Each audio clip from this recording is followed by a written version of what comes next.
She walked out of the state office in Illinois holding certificate number 438.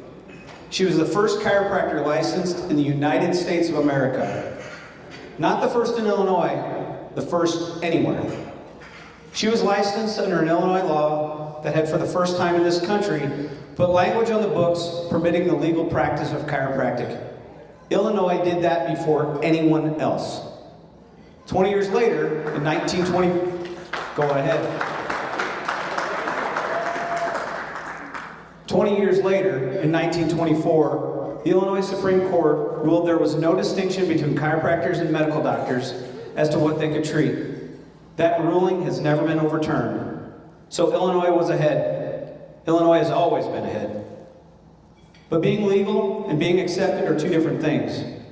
On September 20th, 1926, 7 chiropractic physicians filed a certificate of incorporation with the Illinois Secretary of State. They wrote down 2 purposes: further the interest of the chiropractic profession and promote scientific research along chiropractic lines.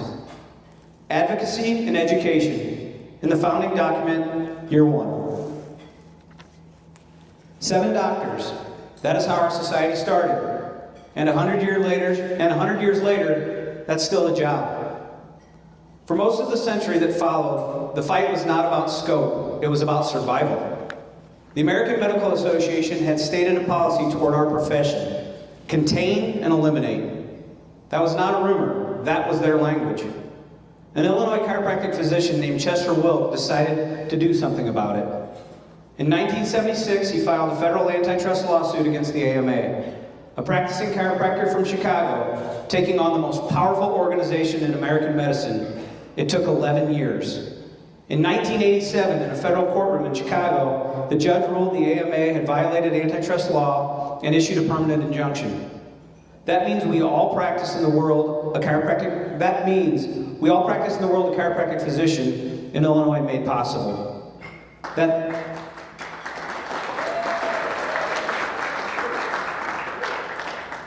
That same year, Illinois did something else that mattered. The Medical Practice Act of 1987 codified chiropractic physicians as statutory physicians, same act, the same law that licenses MDs and DOs. Illinois did not build us a side door. Illinois put us in the act. In 2003, the Illinois Supreme Court confirmed what that meant. The court held that the Medical Practice Act treats chiropractic physicians as full and equal members of the medical profession. Full and equal. That is our standard in this state, and is not an accident. Dr. Christine Becker, you can please stand. Recognize her. She was the Society's leadership that year. She took this chair, and she was the first woman to lead the Illinois Chiropractic Society. I think my battery's dying, sorry. The first chiropractor licensed in America was a woman, and in 1904, 100 years later, so was the president of the ICS. In 2011, under the presidency of Dr. David Flatt, David's in the room. Doc, can you stand up?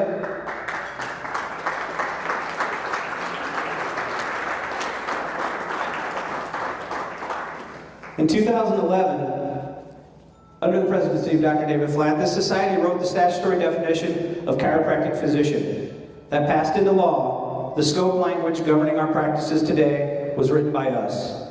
Now, not every win makes a history book. In 2009, the lead attorney at the Illinois Department of Professional Regulations drafted a binding opinion: chiropractic physicians could not delegate patient care tasks to office staff. Not a bill, not a court case, one letter, and delegation in Illinois was over.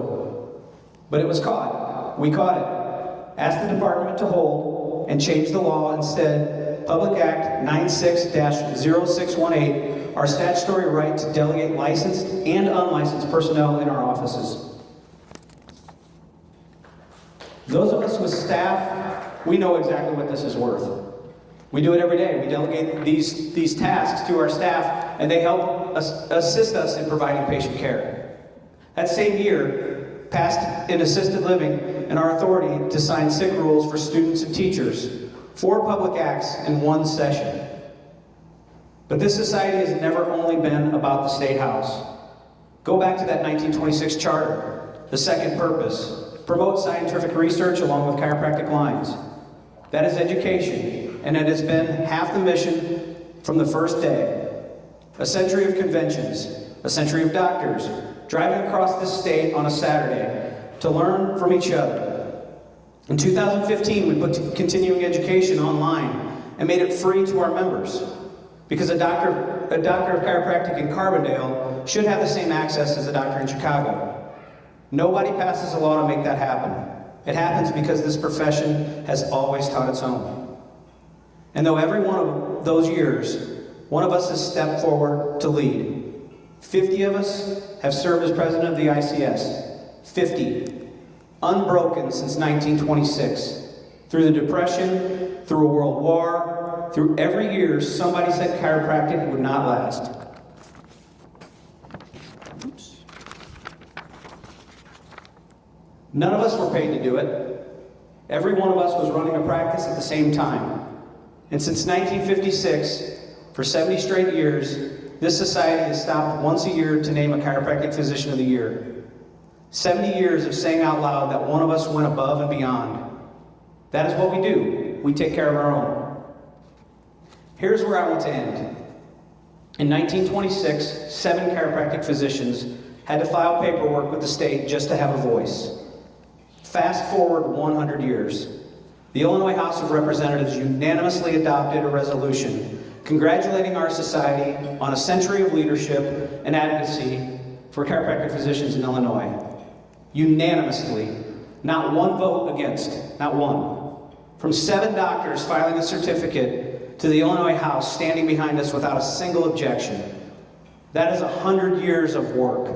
And it is not done by an association. It was done by the doctors in this room and the doctors who came before us.